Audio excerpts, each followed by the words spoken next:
Good morning बच्चों। आज हम क्लास 12 में पेपर फर्स्ट जो आपको पढ़ाया जा रहा है उससे पढ़ेंगे हम रासायनिक बलगतिकी। इसे हम लोग केमिकल काइनेटिक्स कहते हैं।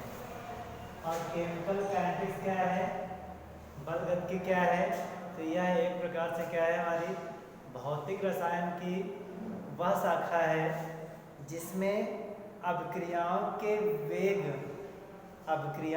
वेग पर ताप, दाब, सांद्रता के विभिन्न अवस्थाओं का अध्ययन किया जाता है कि अभिक्रिया पर ये अवस्थाएं किस प्रकार से प्रभावित करती हैं। तो कह सकते हैं कि भौतिक रसायन की वह शाखा जिसके अंतर्गत अभिक्रियाओं में ताप, दाब, सांद्रता में होने वाले परिवर्तनों का अध्ययन किया जाता है। अब होता क्या है, केमिकल काइनेटिक्स है क्या? तो भैया देखिए, केमिकल मतलब बेटा क्या हो गया, हमारी रिएक्शन हो गई, और काइनेटिक मतलब क्या हो गया, मोशन हो गया। तो कहने का मतलब है रिएक्शन में मोशन। तो आपने गाड़ी चलते देखा होगा, साइकिल चलते देखा होगा, और ये आता सब कि रिएक्शन कैसे चलती है। तो रिएक्शन चलती नहीं है, रिएक्शन होती है। और रिएक्शन कैसे होती है, काइनेटिक्स कैसे होता है, वो डिपेंड करता है टाइम पर, कि हमारी जो रिएक्शन है वह टाइम के अकॉर्डिंग किस प्रकार से हो रही है, कितने समय में पूर्ण हो रही है। अब क्रिया का पूर्ण होना समय पर डिपेंड करता है, और समय के अनुसार क्या रिएक्शन में परिवर्तन आता है, वही अपक्रिया की क्या कहलाती है, गति कहलाती है। अपक्रिया में मोशन कहलाता है। तो टाइम के अकॉर्डिंग क्या होता है, अपक्रिया को जो केमिकल रिएक्शन हमारी है उस रिएक्शन में क्या हुआ कि दो भागों में बांटा गया। पहला क्या था आपका, पहली अपक्रिया आपकी थी तत्कालिक या इसे ही कहते हैं तीव्र अपक्रिया कहते हैं। तीव्र अपक्रिया कहने का मतलब है इंस्टेंटेनियस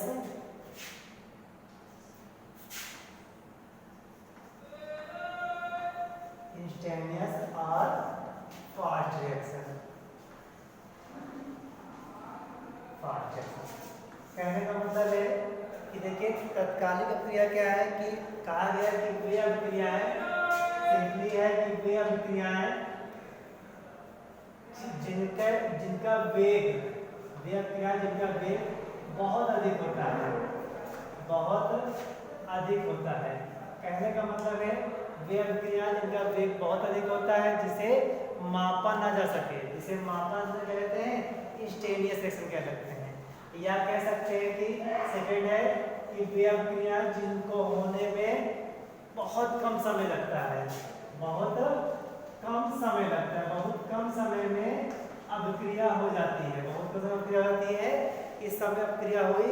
और कह सकते हैं कि इतनी अभिक्रिया होती है कि यह पलक झपकते ही, अभिक्रिया क्या होती है, फास्ट होती है कि पलक झपकते ही,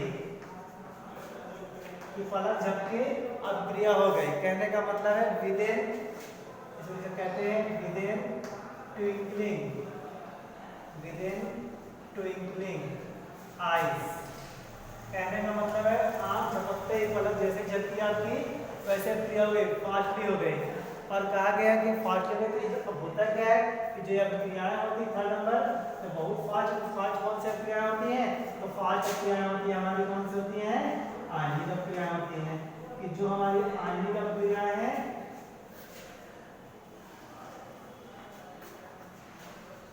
आणविक रिएक्शन से वो क्या होती है, वो बहुत फास्ट रिएक्शन होती है। क्या, क्योंकि ये अभिक्रियाएं क्या होती हैं, ये अभिक्रियाएं आयनों के मध्य होती हैं। तो आयनों के मध्य होने के कारण क्या होती है, अभिक्रियाएं बहुत ही आयनों के मध्य अभिक्रियाएं होती हैं, तो बहुत क्या होती है, फास्ट होती हैं। और जैसे कि हमने एग्जांपल ले लें, जैसे हमारा क्या है, NaCl है, NaCl होगा तो क्या होगा, इस देखिए NaCl हमारा क्या हुआ, NaCl ने अपक्रिया जो कराई NaCl प्लस AgNO3, तो क्या होगा, देखिए आपका बन जाएगा AgCl बन जाएगा और सॉलिड पे, और क्या बन जाएगा आपका NaNO3 बन जाएगा। तो क्योंकि अपक्रिया क्या हो रही है, देखिए इसे बना तो क्या होता है, ये Ag प्लस और Cl आयनों के मध्य अभिक्रिया होती है, इसलिए अभिक्रिया क्या होती है, बहुत फास्ट होती है। सेकेंड अभिक्रिया पढ़ेंगे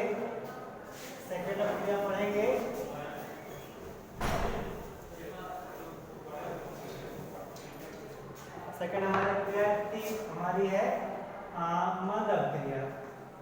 मंद अभिक्रिया इसे हम कहते हैं स्लो रिएक्शन। स्लो रिएक्शन कह सकते हैं।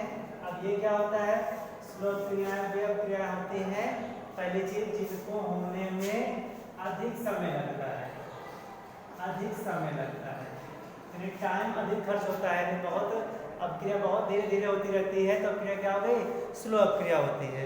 और जो स्लो अभिक्रिया होती है और ये भी अधिक समय लगता है, या कह सकते हैं जिनको पूर्ण होने में काफ़ी टाइम लगता है, या जिनका वेग क्या हो, वेग हमने पूछा है वेग बहुत अधिक हो गया, वेग क्या है बहुत कम वेग होता है।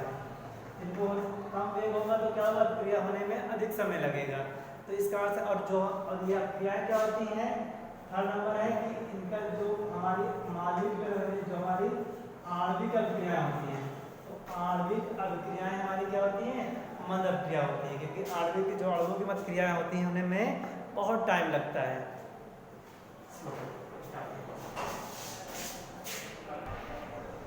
अगला हमारा है अभिक्रिया का वेग या अभिक्रिया की दर। वेलोसिटी क्या होती है, तो फिजिक्स में पढ़ाया था वेग क्या होता है कि समय के साथ क्या हो, परिवर्तन हो। अगर समय के साथ परिवर्तन होता है कि भाई हमारी गाड़ी चल रही है तो समय के अकॉर्डिंग क्या है, या एक जगह स्थित वस्तु है तो दूसरी जगह जाएगी तो क्या होगा, टाइम परिवर्तित होगा और वस्तु में परिवर्तन आएगा, तो वो क्या होता है, अभिक्रिया का वेग होता है। उसी प्रकार कह सकते हैं कि वह दर जिस पर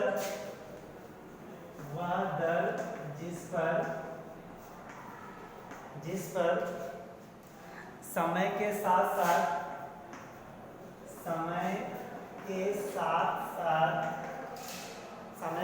साथ अभिकारक पदार्थों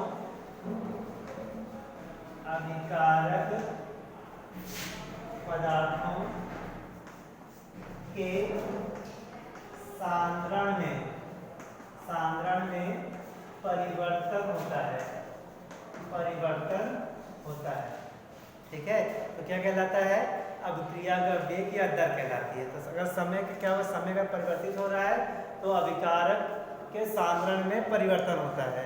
तो कह सकते हैं कि अभिकारक के सांद्रण, या कहा जा सकता है कि अभिकारक क्या कह सकते हैं कि उत्पाद, यानी कि अभिकारक या उत्पाद के सांद्रण में अगर परिवर्तन हो जा रहा है तो क्या हो रहा है, अभिक्रिया की दर या अभिक्रिया का वेग कहलाता है।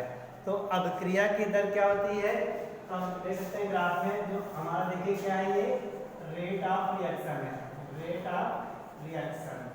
तो जो रेट ऑफ रिएक्शन है ये हमारा क्या है, टाइम है। तो कहा गया है कि जो अभिक्रिया की दर में समय बढ़ता है तो दर क्या होती है, घटती है। जैसे जैसे रेट ऑफ रिएक्शन क्या होगा, जो टाइम बढ़ेगा तो रेट ऑफ रिएक्शन क्या होगा, कम होगा। क्यों ऐसा होता है, ऐसा इसलिए होता है कि जो कंसंट्रेशन ऑफ रिएक्टेंट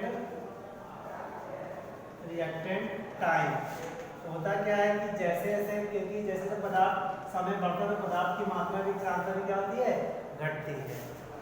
हमने कहा कि रेट ऑफ रिएक्शन क्या होगा, टाइम बढ़ने के साथ घटता है। क्यों, क्योंकि जैसे टाइम बढ़ेगा तो हमारा क्या होगा, कंसंट्रेशन ऑफ रिएक्टेंट भी घटता है। तो ठीक वैसे ही जैसे हम लोग घरों में क्या करते हैं, खाना बनाते हैं, तो जैसे जैसे हमारा क्या होता है, रॉ मटेरियल होता है, तो जैसे जैसे भोजन पकने लगता है तो उसी प्रकार से हमारा जो रॉ मटेरियल होता है, कच्चा होता है, तो भी धीरे धीरे क्या होता है, कम होता जाता है। जैसे टाइम बढ़ेगा, खाना पकेगा, उसी प्रकार से हमारा पदार्थ भी कम होगा। तो कहने का मतलब है सांद्रण से क्या होगा, घटता है।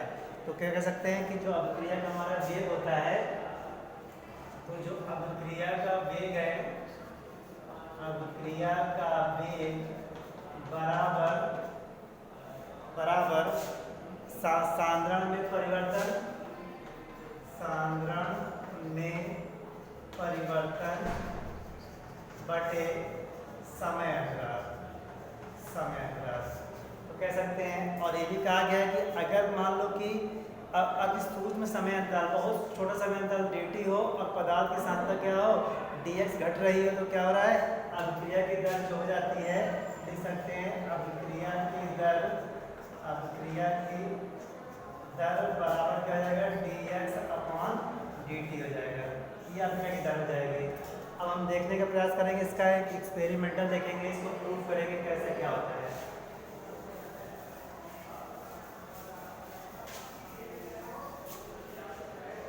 देखिए प्रूफ है, इसकी प्रूविंग करने की कोशिश करेंगे। तो देखिए कोई अभिक्रिया मान लो क्या हो रही है आपकी, कोई अभिक्रिया ए से बी हो रही है, तो ए अभिकारक है, बी उत्पाद है। तो हमने कहा टी समय पर साधारण इसका क्या हो जाएगा, इसका साधारण ये हो जाएगा। देखिए ए का साधारण क्या हुआ, ए हो गया, बी का साधारण क्या हो गया, बी हो गया। अब हमने कहा कि टी प्लस डी टी समय पर देखिए क्या हो जाएगा, साधारण क्या हो जाएगा, क्योंकि कुछ पदार्थ निकलेगा तो क्या हो जाएगा आपका, तो ए का साधारण माइनस डी ए का साधारण। देखिए ये टी समय पर हो गया, डी प्लस डी टू समय बाद हो गया। अब हमने कहा कि बी का देखिए क्या होगा, तो बी का साधारण क्या होता है, बी, क्योंकि उत्पाद सांद्रता घटती है, इससे सांद्रता क्या होती है, बढ़ती है। यहाँ पर क्या हो जाएगा, बी देखे जाएगा। ये आपका क्या होगा, समय तय हो गया। देखिए अब देखिए क्या होता है, अगर हम अभिक्रिया का वेग देखें, तो अभिक्रिया का वेग क्या होगा, अभिक्रिया का वेग इक्वल टू क्या देखे जाएगा। हमने कहा कि साधारण में परिवर्तन, अभिकारक लिखते हैं,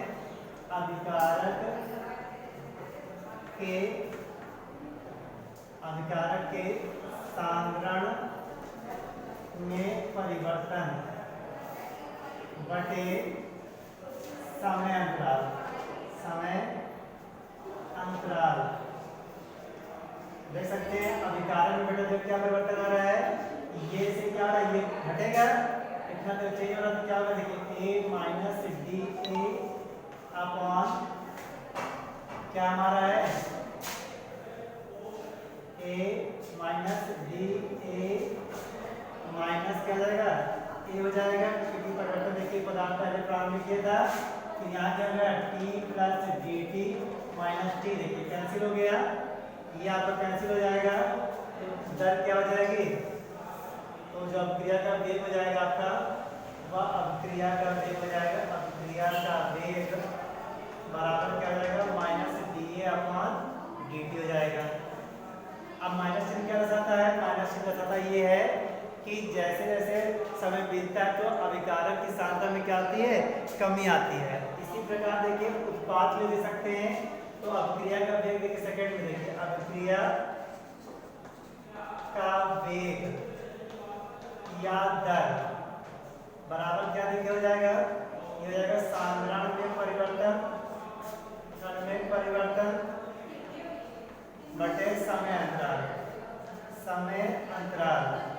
ये देखिए क्या हो जाएगा, आपका हो जाएगा, ये आपका हो जाएगा, देखिए बी प्लस डी बी हो जाएगा, आपका हो जाएगा प्लस घटाना तो माइनस, देखिए बी हो गया, अपॉन क्या हो गया, T plus D T minus T, ये कैंसिल हो गया, देखिए ये कैंसिल हो जाएगा, यहाँ पे क्या बचेगा, डी बी बटे डी टी, ये आपकी दर हो जाएगी, दर या वेग हो जाएगा। कहने का मतलब देख सकते हैं कि अभिकारक में माइनस आ रहा है, प्लस आ रहा है, इसका मतलब कि उत्पाद की सांद्रता बढ़ती है समय के साथ और अभिकारक की सांद्रता घटती है। Thank you.